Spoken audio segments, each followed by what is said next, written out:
Une tendance maintenant, une tendance venue des États-Unis et à laquelle vous avez peut-être succombé. Mieux se connaître, mieux contrôler sa vie en mesurant les moindres faits et gestes de son quotidien. Durée du sommeil, température, durée du trajet vers le lieu de travail et évidemment poids ou tension. L'invasion de l'électronique et des téléphones à écran y est pour beaucoup. Les fondus de l'automesure. Reportage Christophe de Valambra, Mathias Barrois. C'est devenu un réflexe pour la jeune femme. Après chaque rendez-vous médical, elle en archive la trace avec son téléphone portable. Alors là, je prends en photo mon ordonnance, puisque je n'ai pas de scanner. Donc je vais me l'envoyer par email et la récupérer sur le site.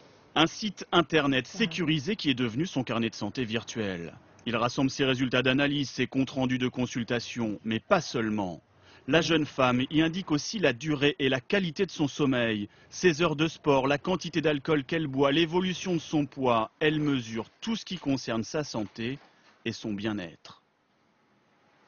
Ça, c'est ma courbe de poids. Donc, j'ai mon suivi, j'ai mon propre parcours, j'ai mon tableau de bord de ma vie sur le site. C'est une motivation, on se compare, on voit ce qu'on a fait la semaine dernière, ou il y a un mois, ou il y a 6 mois. Et on voit si on a évolué dans le bon sens. Le site internet de la jeune femme en voici le cœur. Un modeste sous-sol parisien qui cache une réussite foudroyante, plus de 5000 abonnements en moins d'un an. Je suis parti d'un constat assez simple, c'est qu'aujourd'hui chacun d'entre nous gère sa finance, gère ses amis, gère ses voyages sur internet, mais aucun d'entre nous ne gère le bien qu'on a le plus précieux qui est notre santé. Le principe du site est simple, laisser l'internaute gérer lui-même sa santé en lui suggérant des conseils de bonnes pratiques proposés par des médecins. Il faut boire un verre d'eau, ça c'est pertinent. C'est évident que ça fait partie de la médecine d'aujourd'hui, mais on n'est pas dans de la télémédecine pour autant. C'est vraiment un accompagnement pour les utilisateurs, pour les internautes. En tout cas, l'automesure pour gérer sa santé est à la mode et les applications internet ou mobiles se multiplient. 35 000 déjà disponibles en France, c'est 50% de plus qu'il y a un an seulement. Les prévisions annoncent même un marché mondial de ces applications atteignant 20 milliards d'euros en 2017, dont 84% grâce à la vente des produits dérivés. Car pour s'équiper, les adeptes de l'automesure ont l'embarras du choix.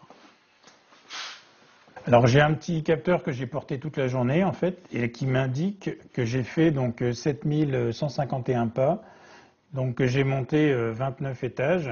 Le capteur de ceinture, mais il y a aussi la balance Wi-Fi qui envoie directement votre poids au smartphone. Le tensiomètre électronique, en fait, il y a tout ce qu'il faut pour faire un autocontrôle médical complet au quotidien. Ça correspond à un objectif qu'on a un peu tous, en fait, d'essayer de lutter aussi contre le vieillissement, de rester en forme, de profiter aussi de la vie. On sait que pour obtenir tous ces objectifs-là, il faut aussi prendre du temps pour se surveiller soi-même. Et l'automesure peut aussi être un impératif médical. Désormais, les diabétiques peuvent tester leur glycémie directement grâce à leur smartphone. Nos appareils connectés sont devenus des auxiliaires de médecine.